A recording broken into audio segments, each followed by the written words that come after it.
Oh, you'll have to come round the back. You might notice we don't have what you might call a front door anymore.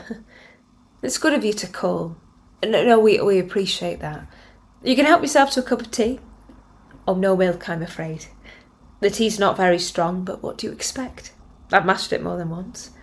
I'm Gladys, by the way. Oh, thanks for asking. And this is Brenda. She works on a bus when she's not begging a free drink off homegirls like me. My dad's at work. Courtaulds. Mum's at the factory, making camouflage netting. She talks a lot, doesn't she? But she didn't used to. It's the shock, I think. It's turned some of us into right chatterboxes and others into... You'll be wanting to know what it was like for us that night in November. Well, I can tell you something, but if you want more detail, then you're going to have to come back. I was working that night, just coming back on a run from out of town. We was full and frightened. Then a bomb dropped just in front of us. The driver and me, we were all right, but a few passengers jumped off and ran away. Then I saw another bus, driven by one of my mates, and a bomb just dropped next to it, and the whole thing was lifted bodily onto the pavement by the blast. I ran to see the driver and, well, he was all shook up, but not a scratch, not a window broken. It was a miracle. Miracles were in short supply that night, but I guess we were all part of one. When we were offered a free Anderson shelter, hardly anyone in the road took up the offer, but my dad did. He and my brothers set it up in April 1940, and without it... A house went. The whole shelter was covered in debris. It was a corner house. Lots of corner houses got it on that night. I'd been in the kitchen doing my English homework. I was at Bars Hill School. I was trying to learn that speech from Shakespeare. All the world's a stage. And all the men and women only players? All right, no need to show off. Anyway, the siren went and the homework stayed on the kitchen table, and we all piled in the shelter. Later, when we thought it was all over, Dad went out to look and we cried. But we were alive. You said that your dad found your front door in the middle of the next street. And so he did. And he wrote my granny's address on it, as that's where we'd have to go. Shakespeare was blown to bits, along with nearly everything else. Except her goldfish. You know, she found it gasping for air in a puddle. She rescued it in a jar and took it with her on the long walk away from the city. It lived another 2 years after that. A miracle fish. Nothing much else survived. So we walked away and down the Fulsh Hill Road past bomb craters and empty streets, diving for cover whenever we heard any aircraft. But they were just taking photographs. That's when we met you, digging in the rubble. The council got the bus teams to dig out any bodies from shelters that had been hit, dig them up and lay them out ready for burial. It was a job for the men really, but I did my bit to help. So many... Well, after a while it all became a blur. Bodies, men, women, children, dogs. Often not all there. It was a long way from being a clippy, I can tell you. But it had to be done. And we knew the streets. We picked out people we knew. Faces that asked for a return fare but never made it. I had a friend, Betty Quinn. She dug 7 people out of a shelter once. Quite the heroine she was. Got a medal, I think. I had other friends. They never made it. The road was like a little avenue in hell. It was filled with groups of people, grim, shocked, frightened, and without absolutely nowhere to go. All them bodies, Bren. I went to the first of the funerals. You know, the big ones, in the trenches dug by mechanical diggers. So many coffins. I remember the crowd of mourners who were being led up the road through the cemetery by a contingent of police wardens and firemen. Oh, it was a pathetic sight. Women carrying wreaths here and there and children with flowers, looking for names in the dirt. A long black line of sadness. The mayor was there and there were Spitfires in the sky. Yet in a strange way, it all worked out well for my family. My mum had always wanted to return to Hinckley, and we did. We found a house, and I went to the grammar school. And guess what my first homework was? Learn the speech from Shakespeare. It never was. It was, and I know it still. All the world's a stage, and all the men and women merely players. They have their exits and their entrances, and one man in his time plays many parts, his act being 7 ages. At first the infant, mewling and puking in the nurse's arms, and then the whining schoolboy, with his satchel and shining morning face creeping like snail unwillingly to school, and then the lover, sighing like furnace with a woeful ballad made to his mistress's eyebrow, then a soldier, full of strange oaths and bearded like the pard, jealous in honour, sudden and quick in quarrel, seeking the bubble reputation even in the cannon's mouth. And then the justice, in fair round belly, with good cape and line, with eyes severe and beard of formal cut, full of wise saws and modern instances, and so he plays his part. The 6 age shifts into the lean and slippered pantaloon, with spectacles on nose and pouch on side, his youthful hose well saved, a world too wide for his shrunk shank, and his big, manly voice, turning again toward childish treble, pipes and whistles in his sound. Last scene of all, that ends this strange, eventful history, is second childishness and mere oblivion. Sans teeth, sans eyes, sans taste, sans everything. And that's the truth of it. Lost everything. And what about you, Bren, after your bus got parked? I helped put out the fires, all the time conscious of the blazes on the horizon. The cathedral. Oh, we all saw it. There wasn't enough equipment, not enough water. And when it was all done, there was the smoke and the ash and the crying. The all clear was greeted with derision. It was anything but all clear. Couldn't see anything but dusts and shadows. I went to a mate's house that had escaped the bombs and slept, and then I was put on digging. But we survived. We survived. But for the first time in my life that night, I learnt what it meant to shake with fear. My dad tried to keep us distracted with games and jokes, and he had some chocolate from somewhere. Anything to keep our minds off the awful things that might happen to us. But we still heard the swishing of the incendiaries, like heavy rain. And when the house fell on the shelter. But you survived. Hey, and I hear tell you've got yourself a young man now. A foreigner? Though can't imagine what's wrong with a good old Englishman. What wouldn't I give for a young man of me own? But, yeah, they've gone now. All gone. My young man flies planes. He's Polish. Very handsome, wonderful English, kind, and he said he could see the flames of Coventy from his base. But that was before he knew me. A flyer, eh? Oh well, I can see the attraction. You'll be thinking of marrying him, I suppose. I will. So I'm going to be busy from now on. There'll be no time for cups of tea with me mates. Surely there will, after what we've been through. Oh, we'll always be friends, Bren. Now, have you heard enough? I need to get back to Hinckley. I just popped over to have a catch-up with a few people and see if we've missed anything. There's those lovely nurses you could talk with. They had a time of it, I can tell you. And of course there's the church. The sister cries just to remember, but she did so much good. Her and the vicar and his wife. They're good people who lived. It's nice of you to call. The bus is parked outside if you need a lift into town. We're on a break. No charge. I think we've all paid quite enough already, don't you?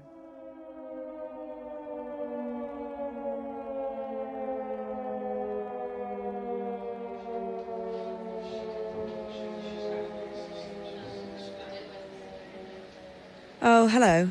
We were told you were coming. Making a report. Getting all the gen first hand. Well, you've caught us just in time. We're both on a break. Another 10 minutes and we'll be back on the wards. Or what's left of them. Please, forgive her, Tone. She's tired. We all are. It's been so hard. No let up. I mean, what kind of monster bombs a hospital? We look like a factory from the air. fair game as far as the Germans were concerned. Why don't you tell them how it all started for you? Oh, well, I was in the maternity ward. We'd put all the pregnant women under their beds with mattresses on top of them. It's ridiculous, really, but we did what we could. We wheeled lots of patients out of the wards and along the corridors, out of the way of the flying glass. But in between, we were putting out fires. All around the grounds, there were these glowing lights from incendiaries and small fires in storerooms. It was a bit like Christmas. Except we were in a hospital, trying to keep it open and ready for the first casualties. And then the bomb hit, and they kept falling. I remember seeing you moving patients from the men's wards, the eye ward, everywhere. You gave some piggybacks. I was watching you when the big one fell on the men's ward, thankfully cleared by then.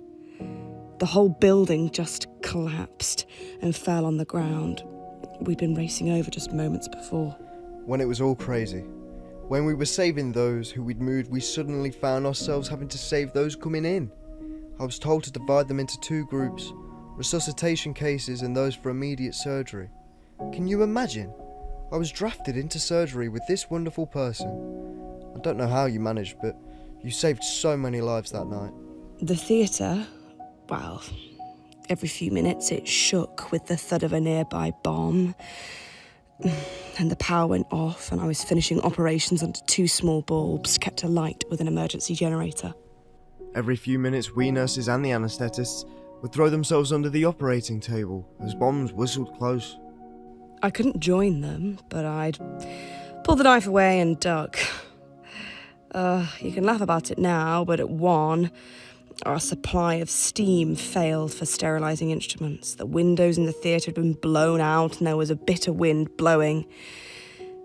It was too cold to uncover patients and operate, so we ended up moving to the underground theatre and only operated on the most urgent.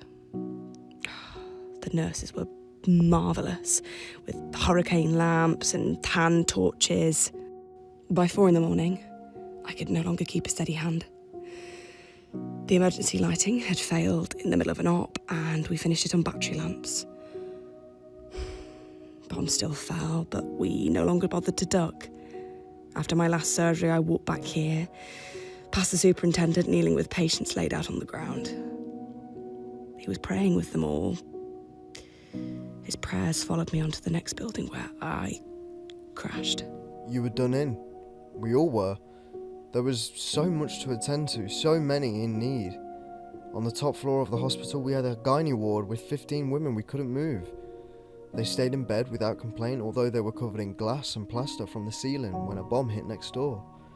In a nearby ward, we had fracture cases who lay on their backs, unable to move, hung up on frames, watching jerry planes in the firelit sky through the hole in the roof of their room. I'd forgotten that. I've forgotten so much.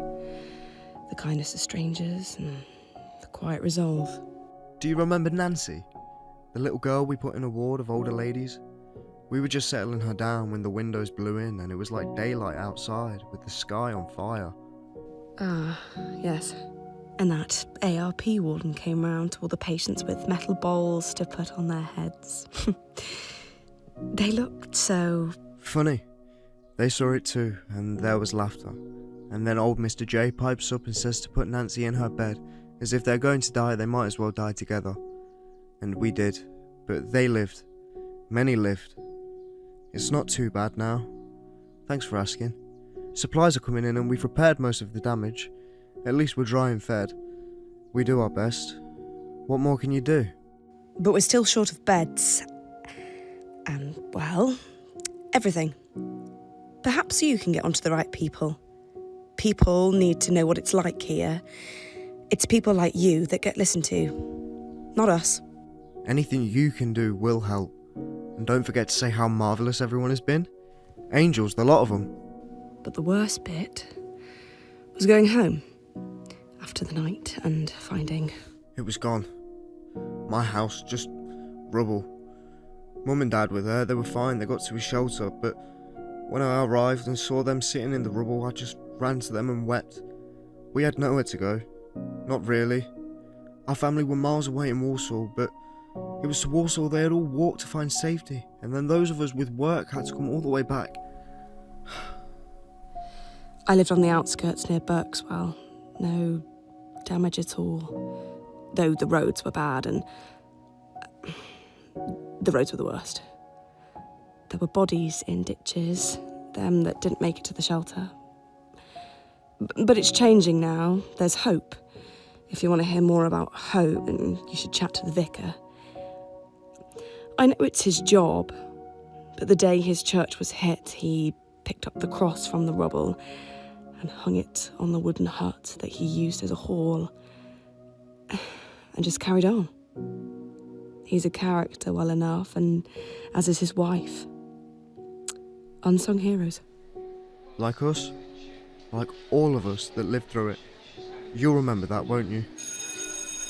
Ah, now, there's the bell. Break time's over. I've got a ward to manage, and you've... A routine appendix operation, I'm happy to say. Thanks for listening, and all the best in your report.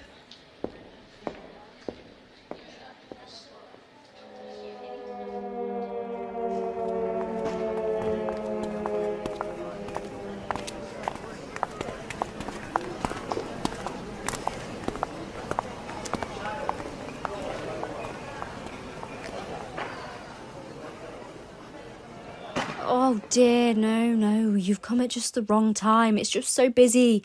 We have all these children, see, no mothers or fathers. All died, you see. Well, they're in the hall and they're my priority, not reporting to men in suits to make them feel everything is all right when everything is clearly not all right. You'll think me rude, but there you have it. I am, and I don't care who knows it. It's the children that matter now. Poor little lambs. I will come back later, I promise. Ah! Here's my sister. She's a nun. She can talk to you. She loves talking and probably welcomes a rest. She's also up to date with how things went at the cathedral. Oh, hello, dear. Now, put your register away and come, talk to these lovely people who are making a report. They want to know how things have been since, well, you know. Now I have beds to make up. Gentlemen? Well, where do I start? Probably with all the things we didn't do. Couldn't do. You see, we'd been hiding in the cellar when the worst of it was on, and when we came up it was as light as day from fires and explosions. A barrage balloon was down on some houses opposite, bobbing about like some huge elephant. We were surrounded by fires, and on the hill there was a huge blaze. That was the cathedral. I have talked with some of the team this morning and can fill you in later if you like. Fire engines and ambulances were screaming past. People were panic-stricken and everybody needed help. But we just couldn't help, there were just too many. But soon after, we began to get organised. Our church and the hall were damaged, but they would do. So the morning of the 15th, I spent touring the butts with the vicar. I called on many people, especially the old. They were dazed, but defiant. Yeah, that's the right word, defiant. On my return, we were given our orders. The church was to become a rest centre. 200 double-tier bunks, field kitchen, you know the drill. And they've come like the Israelites out of Egypt. A sorry sight, especially the children. We have 180 with us now. The very poorest of our lovely broken city. But they're settling in, the children. They're bedded down. Oh, my sister's back. All well? Ah, yes, all well. The older children have been marvellous, telling the little ones stories, singing songs, holding hands. Quite moved me to tears. They're all being very brave. One of our volunteers from the WVS was telling me the story of a Canadian military hospital in Birmingham she had visited. 60 Canadian wounded lying quiet and peaceful, like with a smiling quietness and a Coventy baby in each of their arms. You know, it's amazing what's happened to us since the bombs. We've grown kinder, more caring. It's hard, but it's beautiful. Now, gentlemen, has my sister told you everything, as we have a lot to do and little time to stand and gossip? There's the cathedral. Ah, yes, of course. Well, they must hear about that.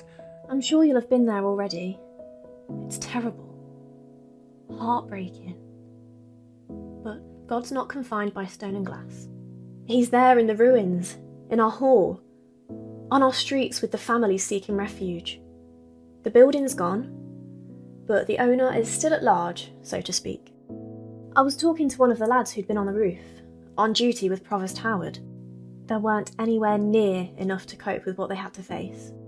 First the incendiaries landing here, there and everywhere. The chancel, the pews, the lectern, above the organ. Then a second wave just as the first lot were extinguished. Then more. Then the fire in the ceiling. It was too much, I'm telling you. They didn't have enough sand and water, and they didn't have enough physical strength. No man had. They had no choice but to give in. Those poor men. They tried their very best, you know. But where was the brigade? I mean, it was the cathedral. It's the heart of the city, surely. All the brigades were out. Too many fires everywhere. When they did come, the water ran out. Nothing to be done. Well, there's lots to be done now, and one day a new cathedral to build to stand tall in the heart of our city. And what a day that'll be. So, did they manage to save anything? Yes, I'm sure. I was told that they salvaged what treasures they could. The altar cross, the candlesticks, the chalice, wafer box. They're all with the police now. They must have made quite a sight marching into the station like that, covered in ash and dirt, but carrying gold. One of the families watched the end. They said the whole inside was a seething mass of flame, but the biggest concentration was on the organ. And to think, Handel played that organ. Well, no more. No more. All night long the city burned, and her cathedral burnt with her. An emblem of the eternal truth that when men suffer, God suffers with them. I'm told the flames could be seen as far as Stratford. Well, gentlemen, it's nearly time for evensong. Will you join us? There's a great need for prayer, now more than ever. I'm afraid the seats aren't very comfy, and there will be no candles or choir, but we'll make do, and in the end receive a blessing. No? Well then, you must excuse us. My sister will see you out. She's not stopped since the bomb started. Barely slept an hour, putting everyone else before herself. Not because it's expected of her on account of her being a nun. No, but because she can do nothing else. It's natural to her. Bless her. Bless all of us. And bless me, what am I doing standing here? Go and talk to someone else. There's plenty of stories to tell, and everyone must be heard, because everyone matters. But you don't need me to tell you that. That's why you're here. Oh, try Gladys. She's one of our Sunday school teachers. Lovely girl, bit flighty, but heart of gold.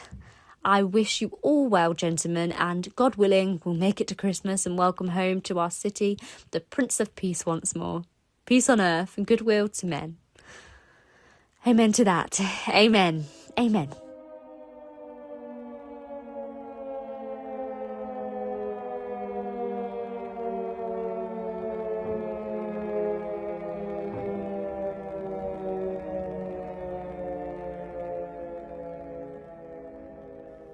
In All Through the Night, Brenda was played by Caitlin Townend, Gladys by Joanna Pierce-Jones, the doctor was Ella Renee and the nurse Ethan Hawkins.